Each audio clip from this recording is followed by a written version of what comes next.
welcome again to another episode of Bourbon with Friends. Today, we have a very special guest with us. We have the man, the myth, the legend, the Hood Sommelier. Jack, how are you doing, my friend? What's up? What's up? What's up? What's happening? Oh, yeah. We're over here having a good time and watching Connor just meet all of his Instagram idols. I sure am, man. I think between you and Danielle, and who was the other one? Was it Ray? I was thinking like the three that he's just over here, just like.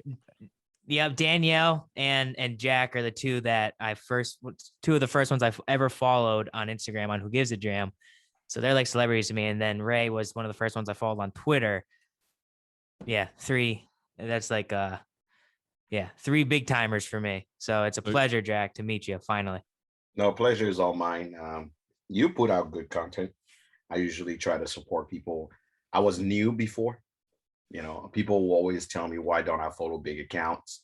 And I follow the new people, because for me, it's refreshing, because you can see the effort when you're looking at these accounts. You're like, oh, this person really put some thought into this. And I was new before, and I follow a lot of big accounts that never followed me back, that never actually gave me attention, because, I always say, you are only, people start giving a shit only when you matters. So not when you don't matter. So it's a big deal for me to follow people that are just now coming up, because I want them to know that it's just Jack. It's nothing crazy. Don't be intimidated by anybody. It's Uncle Jack over here supporting us. At this point in Instagram, I'm feeling like the uncle right now. You are, man. Jack, that's the thing about your page and our page. I think a lot of people will say about, like, if you write, you're going to get a response. You might not get one right away, but you're going to get a response, and I've seen people compliment you on lives and different comments and on your content. People have made the same thing with us, and like, we're one of the, you're a big-ish, well, I mean, we're not like a big account, we're just a big-ish account, I guess. Right? What are you talking about? You grew to my level in half of the time, so you are a big account. I just now reached 14,000 followers in my third year. You are reaching 14,000 followers in your first year, so you are a big deal. I mean, you cheated, because you actually brought in the guy from what do you call him? Outlander. Like, you went from like 5,000 followers to 10,000 followers like in 2 weeks, because all these Outlander people are like, oh my God, that was it. So, hey, marketing 101, right? Yeah, it's true. You didn't have to, just grind like some of us did. You just were like, okay, let me bring a superstar onto my channel, and then boom, it just flew by. But congrats to you for doing that, because you understand the niche that you're in for. So the great thing about a lot of the people that are from that Outlander community, they're so, kind of to what you're saying, they're new in the whiskey world, and they're just hungry for that. And, people from that, like, I'm sure some of them have followed you from when we've been on lives. Matt, Matt got involved with them. Matt actually did a cool thing. He sent samples out to a lot of the people that had sat on a live with us, and put like little kilts on the sample bottles. So it's really interesting to see, like, how the community is so much bigger sometimes than just the people that collect or do reviews and things like that, that there's such a hunger out there. Connor's even somebody who's one of those, he's younger, he's into whiskey, he's hungry for knowledge, he's putting out good content. And it's so cool to see, when you're saying, I like to follow people who are newer, and you're seeing all these new people that are coming around, and that hunger and thirst to learn about the spirit. And it's fun for us, because we get to educate and talk about it, and really share why we love it and how we enjoy it. And I know that's a big thing for you, is education, right? Yeah. I came on the scene, first because of representation.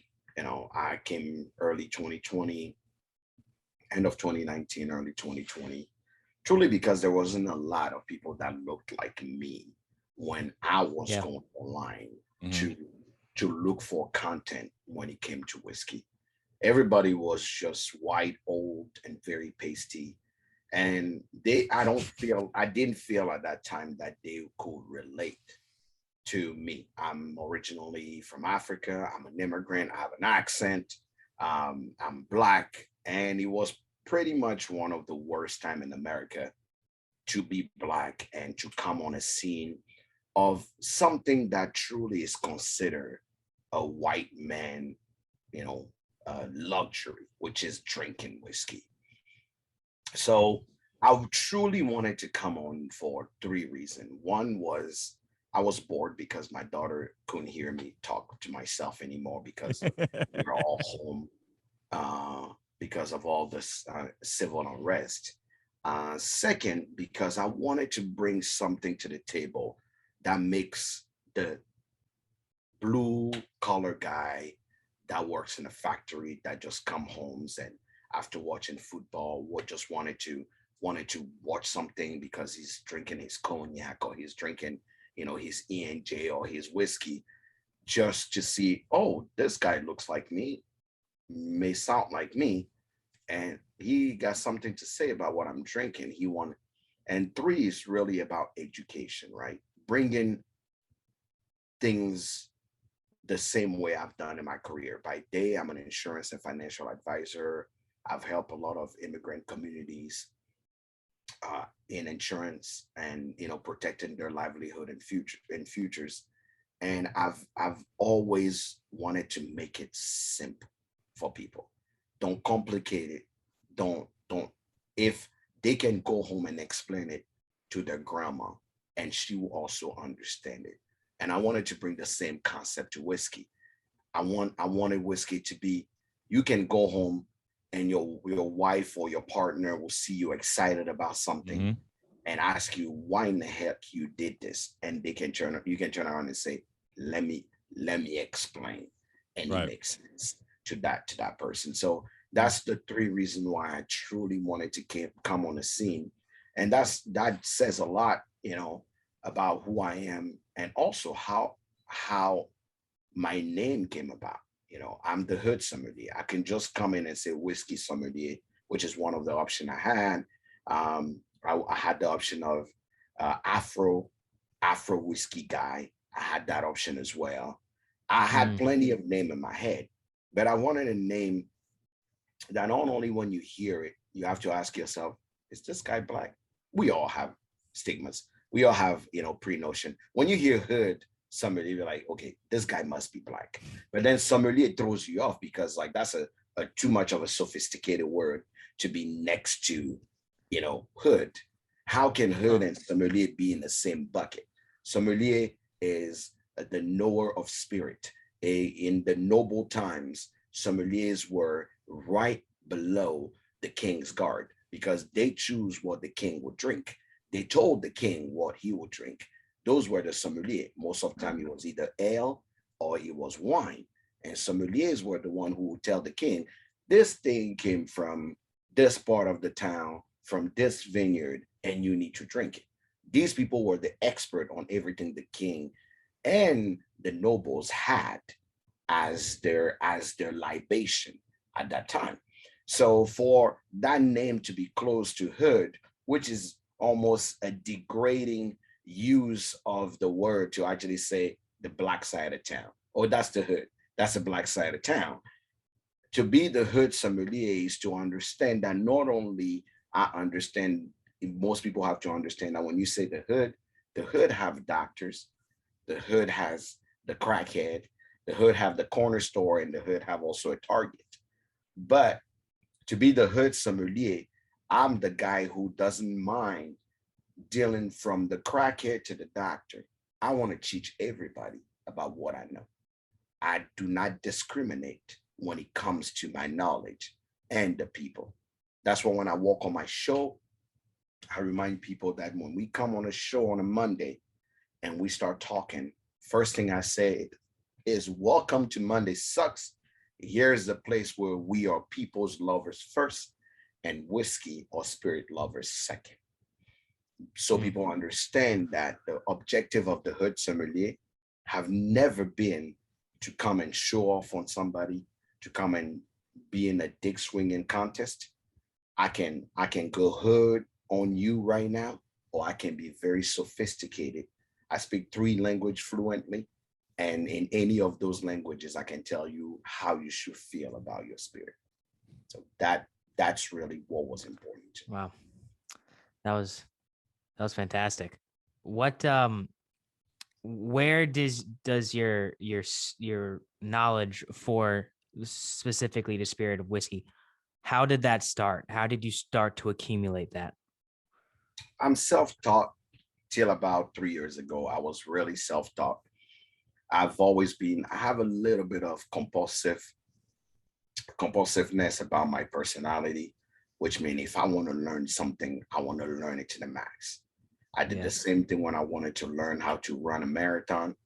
I trained for 2 years every single day just to be able to run 26, 26.2 miles. I was like, okay, I'm going to do this because I just was curious to know how those people run marathons. And I did. So everything that I put my head in, I get a little too compulsive because until I see the end of it or I see a result, it doesn't make sense. In my professional career, it was hard to talk to people because most people meet in places where I truly feel was too posh, was really too fancy. Because I wear, like, people wear a suit to go to work. I wear sweatpants and a t-shirt, black t-shirt, like you see right now. Yeah. And I just go to work. Why? Because I want the worker in a factory that's coming to get insurance to feel as comfortable as possible when they're sitting and talking to me. But where do you find the bigger clients? Golf course, big, networking events. But on a golf course, I'm a terrible golfer. My mentor in insurance 13 years ago tried his best to teach me. Like, on my short game is perfect. You give me a 3-iron, you give me a putter, and you give me a 9-iron. I'll be on a par 3 and killing it. Now you give me a driver, and you're gonna see the ball fly to the left, to the right. The goose are gonna be Backwards punched in the face, backward. I almost killed someone on That's golf me. course. I would do everything, but the one thing Jack, we could be in a scramble because I got the driver game, but everything else sucks. I'm a perfect 160-yard guy. You put me on a par 3 on 130 to 160 nice yard. You give me an 8. Usually I have a course right by my house. I would take a 9, an 8, 7, and a putter. I don't need 4-iron. I'm going. That's all I need. My short game is what I've worked on for a long time because I dig like a grave the first time I try to hit an iron. Like my boss at that time, who's my mentor, saw me like literally dig a grave around the ball. And he looked at me, he go, okay, what am I gonna do with you? And he goes, you know what? We are not gonna come on a normal course. Every week, meet me at the putt golf. And every week on a Saturday, he would take me to the putt golf. After a month, he's like, okay, now meet me at the par 3. And he would say, don't take anything. I just need you to take your 9-iron and your putter. That's all I need you to take. Don't take anything else. And I would take those 2-iron and I would just follow him. 9-iron, a pitching wedge sometime, and a putter. That's it. That's all I would do. And I did that over and over and over. But one thing my boss told me, every time we'll meet, I'll bring whiskey. And what triggered this thing in my head is I brought him Johnny Walker Red. Being born in Africa, French culture, really single malt influenced. Johnny Walker was how you say thank you to everybody. So I brought him Johnny Walker Red, thinking I've done something, right? I'm like, oh, I'm going to bring you whiskey. Thank you for doing all this for me. And he go, next time I'll bring a Johnny Walker you need to know. And I go, okay. And the next time he bought Johnny Walker Green. And he said, if you dream big to talk to people that will strike a conversation with you and have and Anthony's Black man, he's like 6'2", very intimidating even when he's walking next to you, but he loved golf. Born and raised in Pensacola, moved to Nebraska to actually pursue insurance, and he's back in Florida now. He's like, Johnny Walker Green will get you to talk to people that you never thought you would talk to. He said, you love whiskey. I've seen you talk a lot about those little whiskeys that you have in your house, but you have to think about, just like if you're insuring just somebody who have a car and an apartment, how do you insure the person that have a hotel? It's the same thing you have to think about in whiskey, right? Mm-hmm. When you're talking about a red, it's fine, but what else is above that? He said, if you want to mentor someone later in your life, you have to be able to dig in and find the finer things, all the levels of what you're touching. So he bought Johnny Walker Green. Never heard of Johnny Walker Green at that time. This was back in 2000, 2010. Never heard of Johnny Walker Green. I thought this man was just a sorcerer when he said it. And when he pulled the ball out, I'm like, oh my God. Then that night, I went back and started reading about Johnny Walkers. And I realized that, oh, I didn't know shit about this thing. Oh, the red, the black, the double black, the gold, the Green Island, the Blue Reserve, the King George 1, 2, 3. So I just got into this whole spitball. And I told him, I said, one day, I came back to the office next. I said, one day I'll have my own Johnny Walker with my name on it. Guess what I did the first time I made 100K. My company Johnny Walker with your name. I got Johnny Walker with your name on it. It's sitting right up there. It's a Johnny Walker. It's a Jack Beguedou on it in gold. And he says, keep dreaming. But awesome. that was where I realized that with the Johnny Walker Green, we were able to sign up 2 accountants firm that were golfing with us that day. But they were coming to the par 3 just to work on their short game. And from that point, I'm like, that's what I'm going to be. I'm terrible at golfing, but I'm going to be the whiskey guy. So every day I'll read about a certain whiskey and then I'll get into it like a villain. I'll read about Lafroig. I will read about this and I will just jump in deep, right? Very deep. And then I was broke at that time, just in the verge of a divorce with a 5-year-old at that time. And I would always like save it. Like when I get money, I'm going to bet myself this one I'm going to get. And it was always been one of those dreams, like, okay, this one I'm going to get. But when I go, I would spend like $200, $150, $200. I'll bring like something, excellent to the golf course and I pour it to everybody and everybody like, oh, this shit's good. So what's your name again? Okay. Did I get your business card? Okay, let's do that. So it started with me just having good whiskey on the course to, hey, man, I got some people coming to my house. You mind coming and helping us setting up the whiskey bar and I can talk to them and, you probably should meet them. This guy owned this thing and this guy owned this shit. And you should probably, and it became a thing.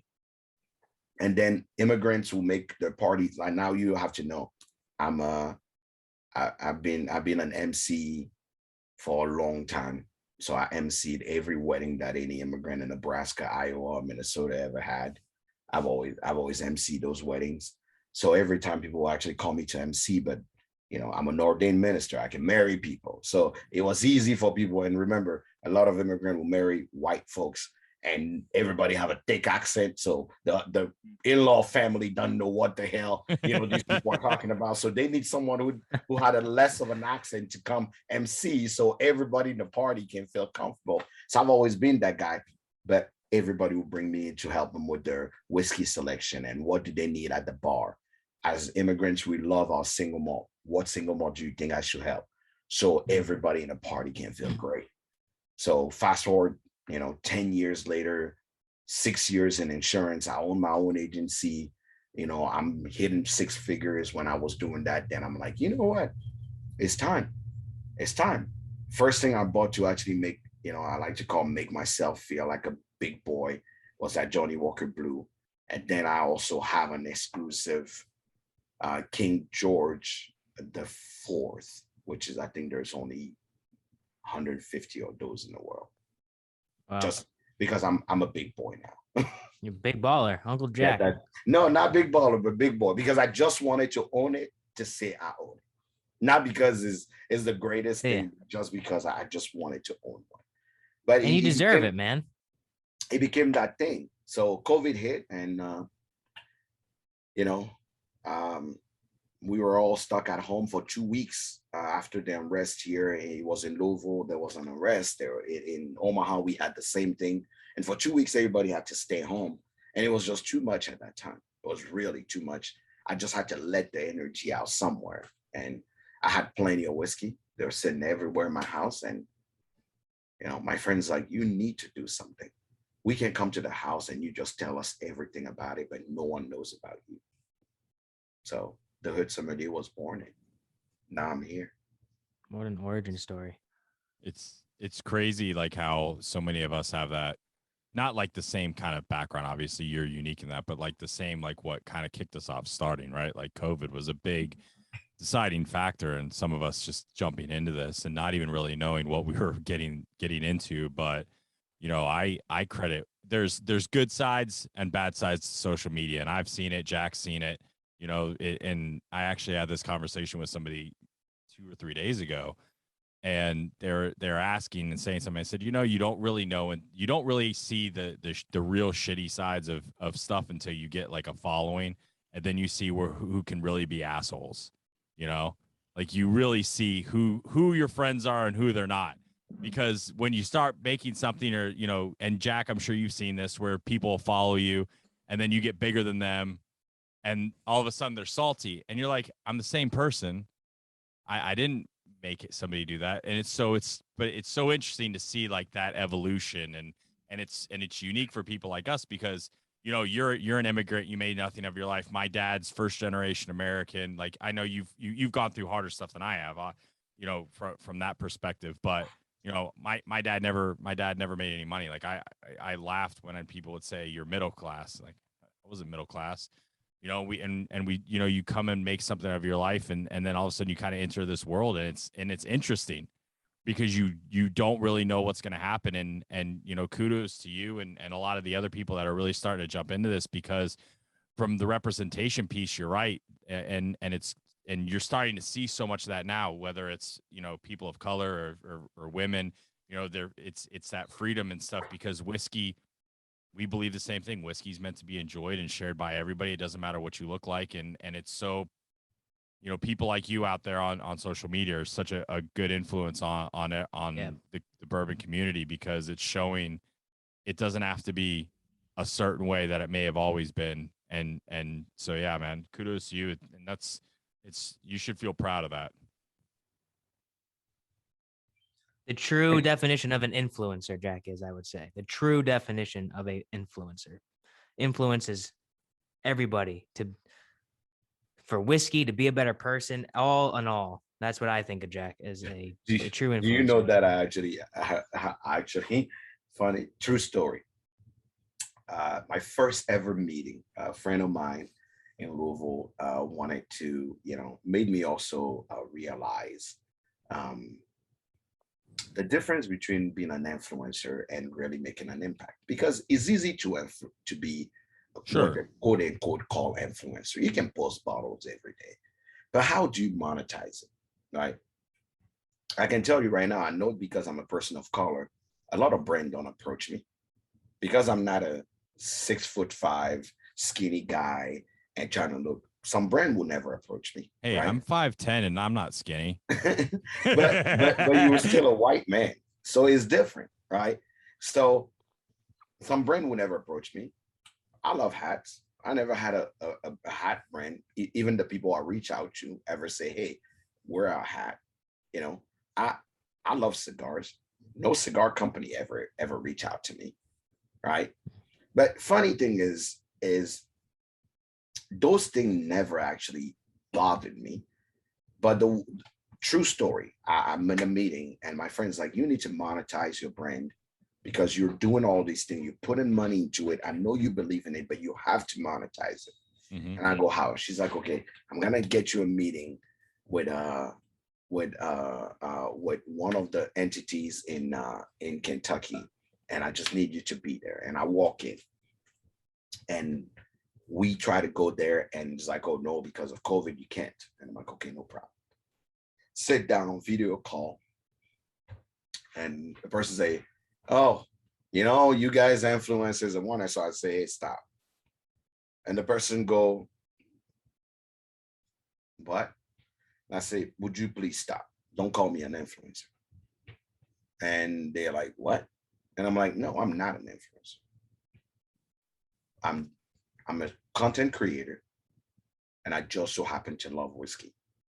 If I loved gun, I would gun. If guns was my only thing I collected, I would talk about it.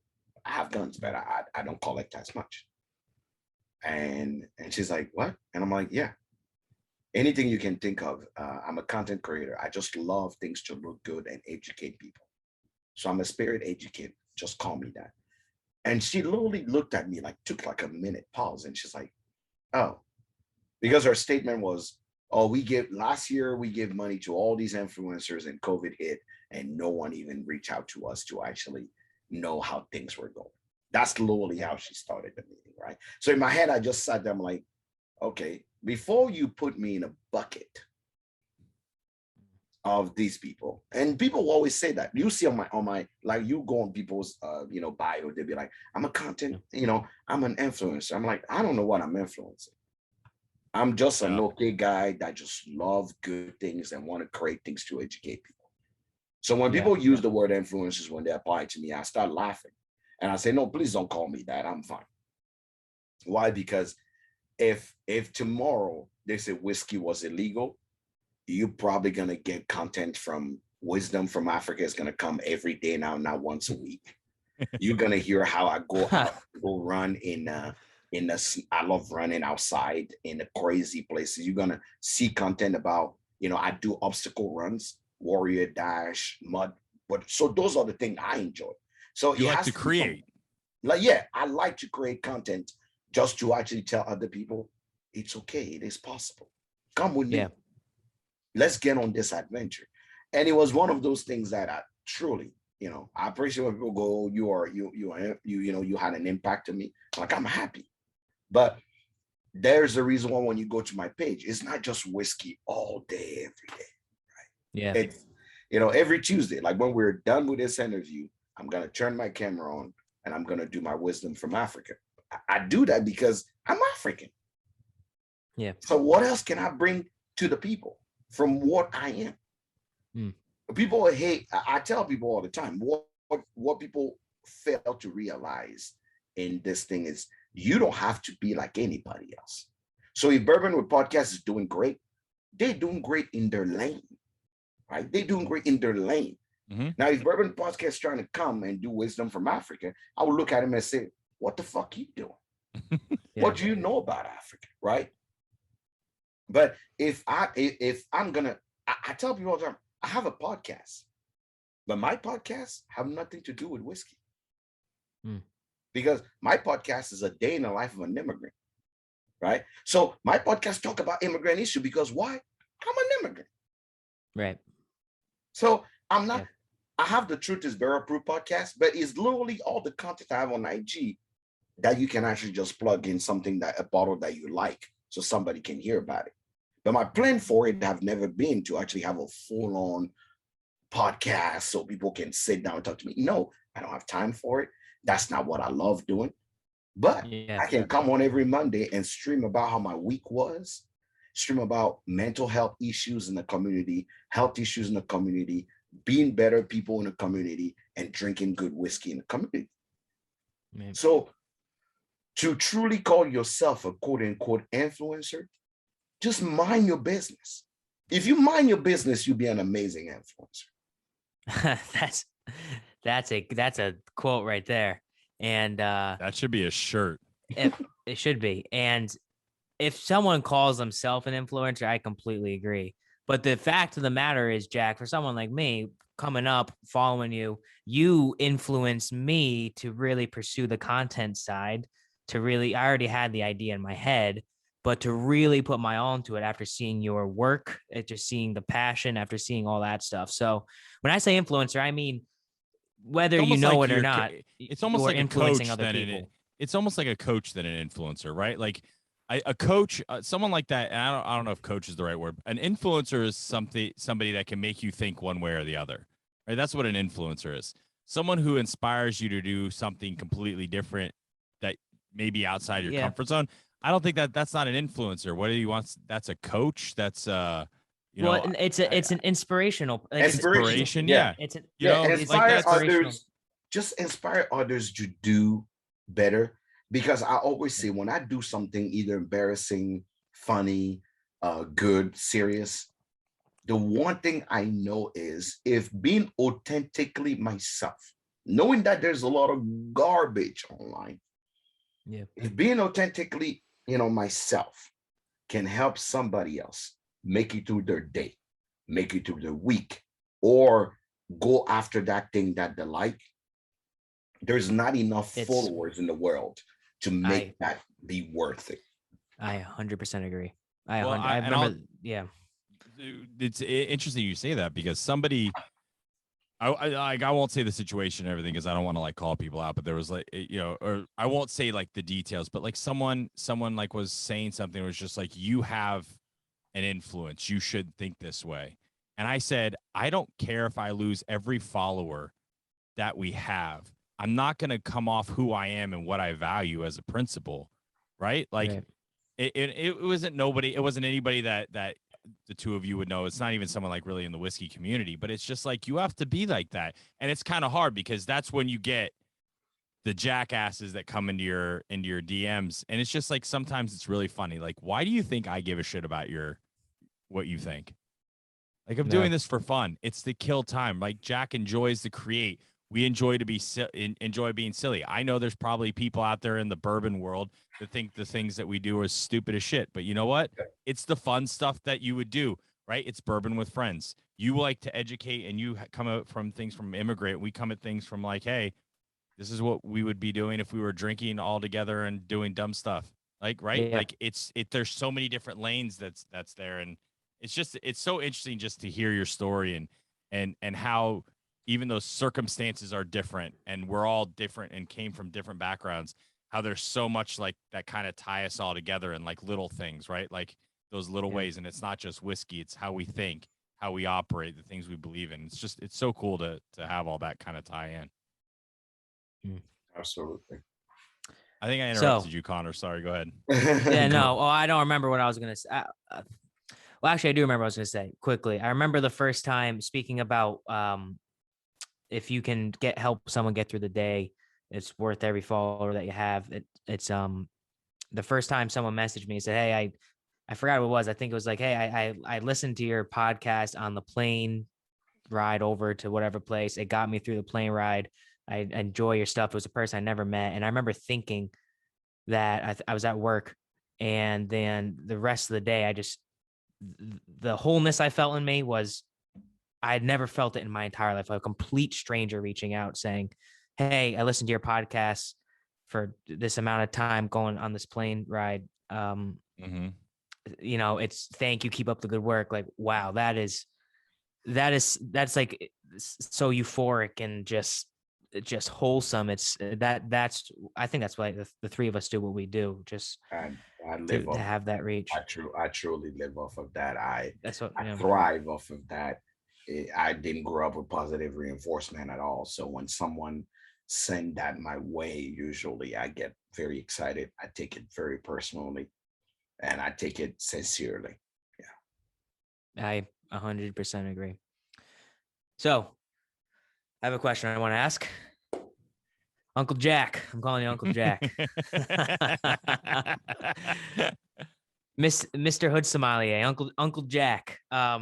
We asked this to all the guests that we have on, and I'm curious about your answer. You say and that's interesting. The French influence or the single malt influence on a French community like that. Never thought of it that way, but it makes complete sense. But you're on an island, you get 3 whiskeys. What is Uncle Jack choosing? If I get 3 whiskeys, I actually won't go for all whiskey. Knowing me, first thing I'm gonna pick I'm a peat head, so it has to be a peated whiskey. So I would take a peated whiskey, hopefully an Octomore from Brooklytic or a Boona Haven.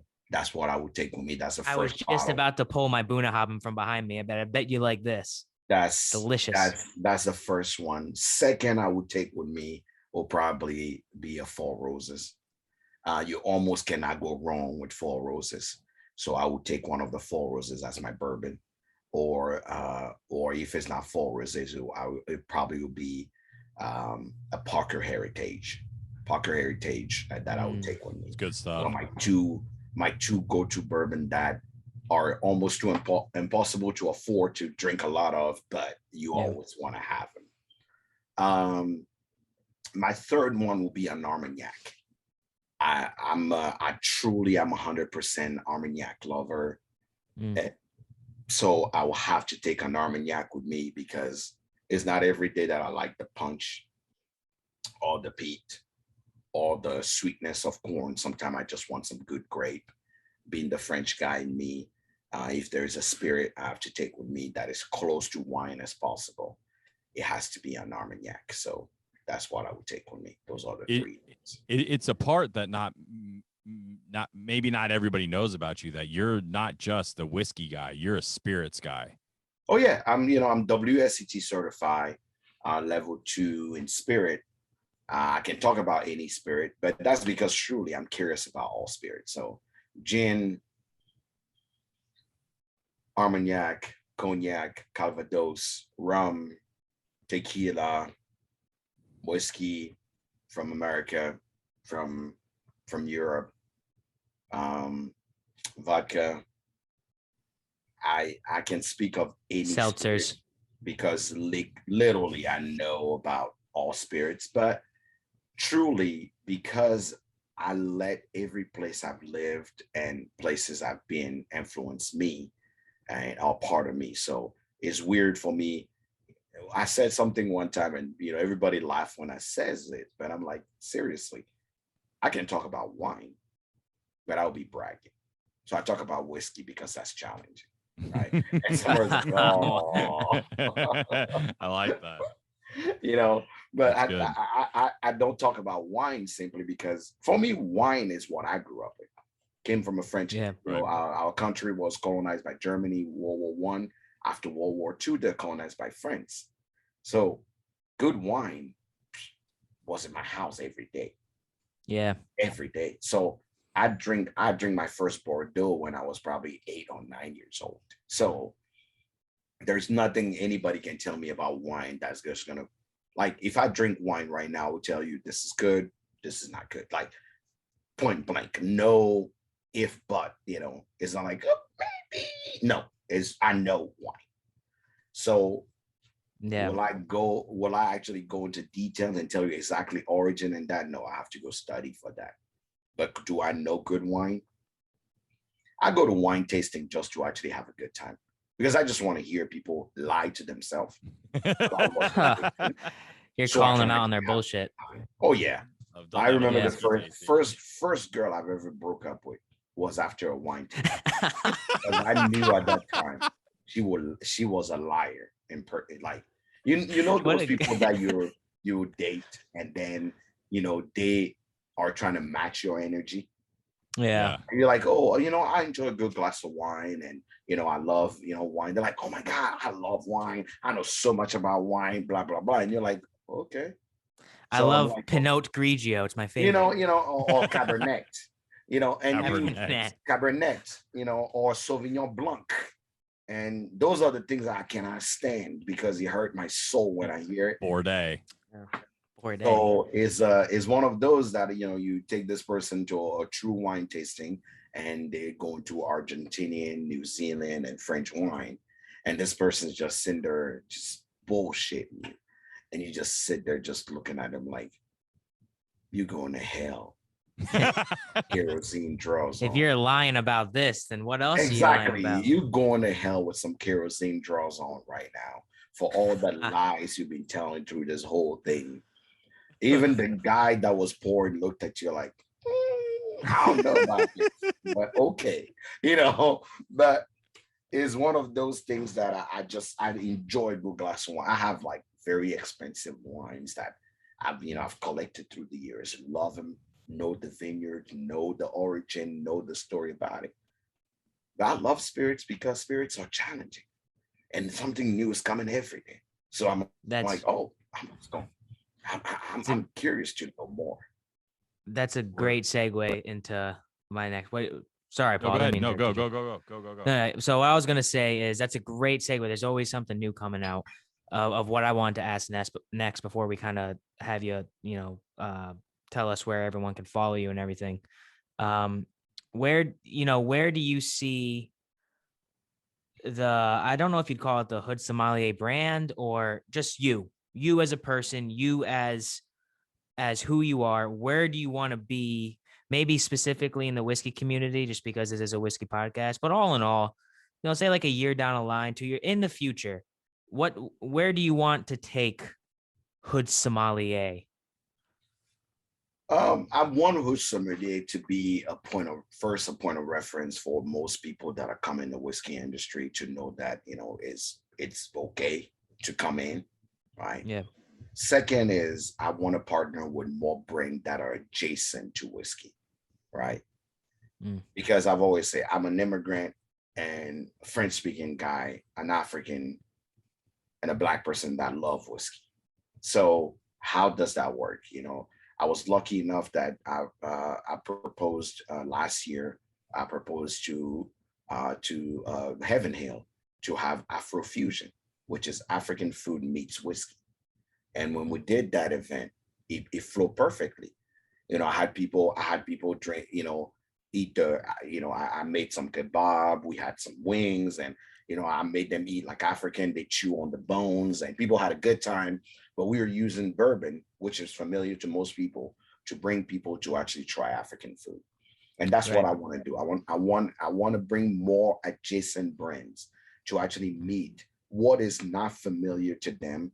To that, I want to do whiskey on a boat for boat lovers. I want to do whiskey and hunting, right? I want Yeah. to do these things that are hobbies to people, that are things that people actually enjoy doing, or that may not be familiar to me. I've always wanted to hunt, but I'm just a whiskey guy. Okay, how about we get an expert in hunting to get us to actually, bring whiskey guys to do it. Mm-hmm. Yep. Paul talked about, doing a Scotland tour. Yeah, why don't we bring people that have always wanted to try, single malt to go to Scotland, right? But they love traveling, but never traveled as a spirit lover, right? So now Great let us point. be your guide through Yeah. that experience. I want to create experiences for people. The hardest thing in this industry is not ideas, is the True. ability for people to believe and put their trust and money into you. Yeah. That's the Mhm. hardest thing in this industry. It has nothing to do with, it's not a lack of ideas, but most people will not look at me twice and go, oh, I want to give you opportunities was lacking. Today I posted about Black History Month and I said equity, equality, and respect. That's all. When as a Black man I walk in the room, that's all I ask for.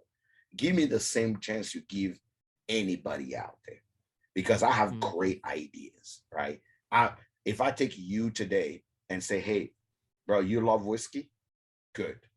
Now come, let me take that whiskey and let me introduce you to African food or to Asian food. Let me take you out here. And you're like, oh, dude, I don't like food, but I love traveling. I love hunting. Or I'm a runner. Okay, let's have booze and runs, right? Or I'm a golfer. Let's do things that you love so we can create this experience where knowledge meet hobby and comes together, so we can actually be better together, right? Because it's not just about just you or people that are like you. It's people that don't look or even have anything remotely close to you, but you guys share the same hobbies. Yeah. That's what Hood Sommelier is about. Build this hood where we can all get everybody together around just what they love. Yeah. You love to do what you do, yes. But we all agree that we love spirit, yes. So let's bring the spirit in and bring everybody in to discover something that may be new to them or something that's very old to them, so they can teach others to enjoy also what they do. I want to try that gnawing on the bone thing on the with the wings. I got to try that sometime, man. Hey, Uncle Jack, so- we got to have a we are cookout, we dude. are having another one in DC. So we did Omaha, where I'm from here. We did Kentucky. So the next one is gonna be in DC. We're doing that at the end of March, and it's gonna be Afrofusion DC. The goal is to get you to swing your hips and dance to some Afro beat, get you to eat some African food, and we have cocktails, and we have, bourbon and bourbon cocktails that we're gonna feed you. When you leave, you've experienced culinary talent, and you've always experienced beautiful, cocktails made by Heaven Hill products, and have met people that you definitely will not meet on your regular day to day. I have to say, African food is delicious. My best friend in college is from Kenya. We've been friends for, God, 18 years now, almost. We've been friends. And he introduced me to crazy stuff. He wouldn't even tell me what it was. He was just like, try it. And it's real, it's real interesting, like how he would just start, giving me food, but it's good, right? Like it's unique flavors. And then I was lucky. My buddy married a girl, her family's from Nigeria. And so if you've never been to an African wedding, you are missing out, because it is a party and a fucking half, let me tell you. And I didn't know what was happening. Like, I'm sitting up at the table and people start throwing money at like the bride and the groom while they're dancing and shit. And I was just like, how do I sign up for this shit? Like, this is great. If you've never been to a Nigerian wedding, you are missing out in life, because when they say celebration of life and people, that's what it's about. He didn't prep us for what was going to happen. Like the amount of zero fucks given, because what most people don't understand is that diversity in culture create diversity in ideas, right? Mm-hmm. So when you go into those environments, is like if today you want to marry a girl from Nigeria, you not married. Like when they say you're marrying the family, the mean you're marrying the family. Like, we're talking about drunk uncle coming and talking to you about life stuff that you never heard before. Aunties are bringing you food that you ate. You get, if you want to have a good time, just make sure you watch the show Bob Hart Abishola. Is on CBS. Bob Hart Abishola, white guy meets a Nigerian woman and trying to date her. You will get the whole gist of what a Nigerian, wedding, kind of West African wedding is. But I tell people, in the whiskey industry, it's hard for me sometimes to create authentic relationship or friendship, because where I grew up, you don't have acquaintances. We don't know what the word acquaintance means. When you're family, when you're friends, and we break bread, you're family. That means you can stop by my house anytime. I agree. If you ate in the same house as me, and you've been in my house, that means moving forward with your family. So when you call and say, hey, get a shovel, we got a problem, I just get a shovel and just show up. That's it. That's all. Right? That's the type of mentality I grew up with. But here it's like, we just acquaintances. And we're like, oh.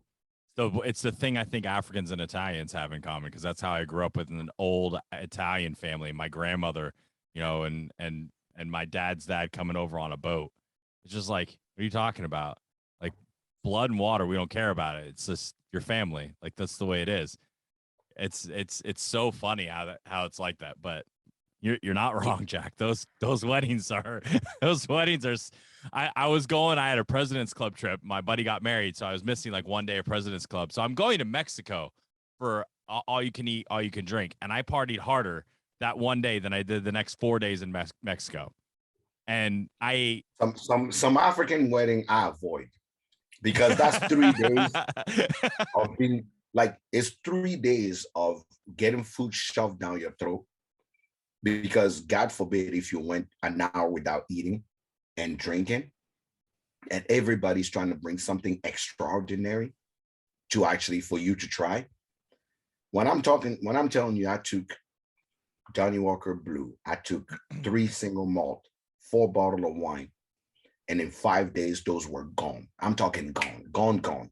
and somebody's calling London when someone's coming like, hey, mate, you coming? Yeah, I need this, bring it down.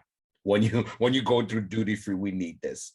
Like for a whole week when I came back, I'm like, I need to detox. I need Jesus. I need everything just to cleanse my soul because I've had all those 7 sins that need to be. I've done it.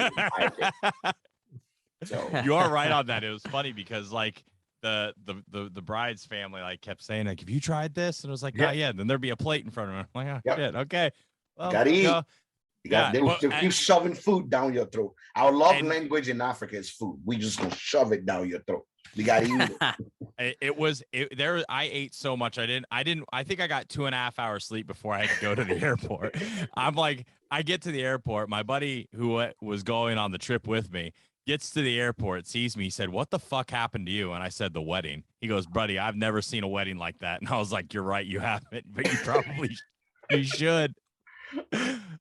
But like it was funny. We used to have parties at my buddy's door, like apartment. He lived off campus his like junior, senior year.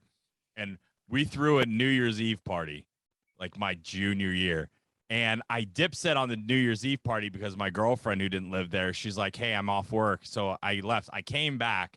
I get back at like 3 a.m. He's like sweeping the carpet. There's like footprints on the walls and shit. I said, what the fuck did I miss? Some girl runs out like butt naked from the back of the room out of the house. And I was just like, and he looked at me and he's like, African New Year's, buddy. And I was just like, I'm never ever skipping town for a girl again when this party happens. In Africa, we have a saying, Christmas is for the kid, New Year is for the adult. And I adopt that philosophy actually with myself. Christmas, I always spend with my daughter, but New Year's, for me, is always New Year's, new place. So that's how I discover places. So this New Year, I was in Ireland. So every New Year's, I always spend New Year's at a new place. But this year, I actually even got one of my dreams to come true. I spent New Year's in a plane. That is actually something. I hated the fact that I didn't buy the business ticket at that time. Because New Year's in a plane, the business trip is champagne and a little weird, so you can actually have a good time. But because you're in the air, so it's wherever where you are, where is midnight at that time, is where you celebrate New Year's. It's kind of cool.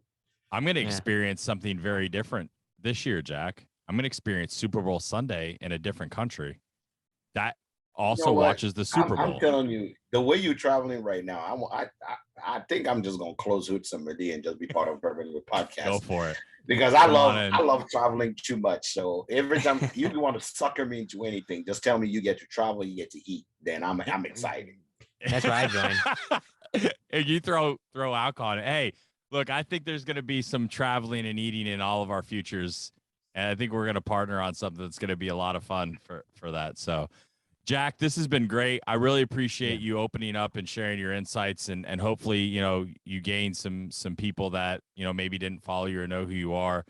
Tell everyone where they can follow you, where they can watch your show, and all that good stuff. Just on my Instagram, you can follow me at Hood_Sommelier. Sommelier, just like you hear, is SOMMELIER. So it's Hood Sommelier. Hood_Sommelier on Instagram, but on every other platform, Facebook, YouTube, Twitter, TikTok, is all Hood Sommelier, HOOD Sommelier. Every Monday, I have a show called Monday Sucks with my co-host Tim Van Riper, where we enjoy good whiskey and we interview brands, or we talk about things in the whiskey industry. And if you're very curious, as a good African, every Tuesday, I post my new segment that I started in the second quarter of this year called Wisdom from Africa, where I tell you one of the wisdom lines that my uncle or drunk aunties have told me to tell me something important in life. And I started a segment last week. It seemed like people are loving it. It's things, French words that American pronounce wrong that annoys me. Last week I talked about Armagnac, and I also talked about a Vieux Carré, which American people will call Boucaré as a cocktail, but it is Vieux Carré. It's not Boucaré. Just, I may do another one this Thursday to remind people that we don't say Figlet Mignon. It is Filet Mignon. So, It reminds me of Brad Pitt in Inglorious Bastards when he just goes Buongiorno. Yeah, Buongiorno. Or Arrivederci. Arrivederci. Yeah, that's one of my favorite movies. So yes, I know what. Dude, I know Italian. Arrivederci. Like, what the shit?